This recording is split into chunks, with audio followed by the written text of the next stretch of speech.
In 2018, Jimmy found himself overweight, weak, and devoid of passion.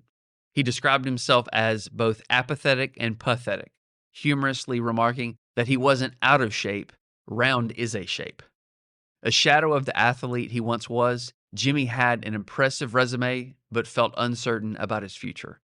He had traveled the world and met hundreds of interesting people, each with their own passions, yet he lacked a clear path forward for himself.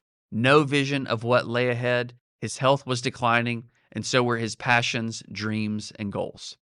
However, deep inside him was this tiny ember of a dream burning 20 years in the making. He wanted to climb the highest point in Africa, so he decided to start poorly. He told his wife Beth that he planned to go from the couch to Kilimanjaro in 1 year. He knew he had to take steps. He reasoned, I can't climb Kili until I can run a marathon, and I can't run a marathon until I can run a half marathon. So he signed up for a half marathon in April of 2019, giving himself 6 months to prepare. In the worst case scenario, he would revert to his old self, lose the money he spent on the race, and still hold the title of king of his couch. With 6 months to train, he hit the pavement on day one for his first run.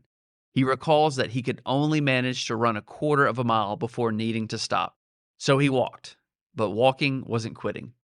He didn't quit. Instead, he set embarrassingly small goals, knowing that pushing too hard could lead to injuries that would sideline him for days or even weeks. Jimmy made sure to challenge himself just enough each day to continue training. He completed the half marathon, then the full marathon, and on January 21st, 2020, 1 year and 11 days after his first run, which he might call a stumble, he stood at the summit of Kilimanjaro. Jimmy posted on Facebook about that moment. I've spent a lot of time reflecting on the first run. I was scared, frustrated, and embarrassed, but somehow I did it anyway.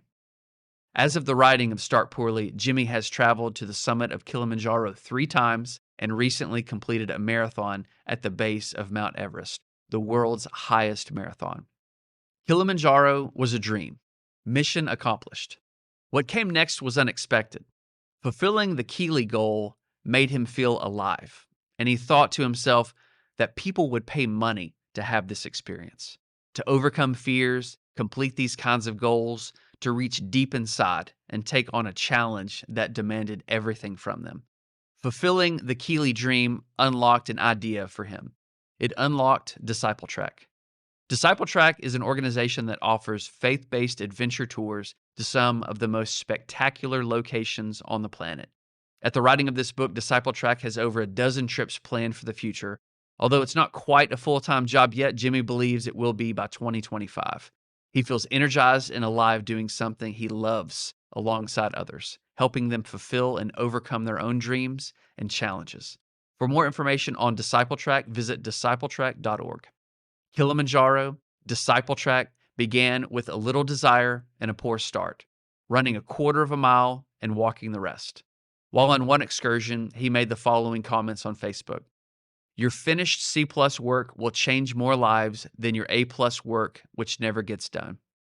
So many people are waiting till they can do something perfectly to take action, but you need to just start. Start poorly. After time, you'll get better, and if you keep waiting, you'll never get where you want to be. Jimmy agrees. Start poorly.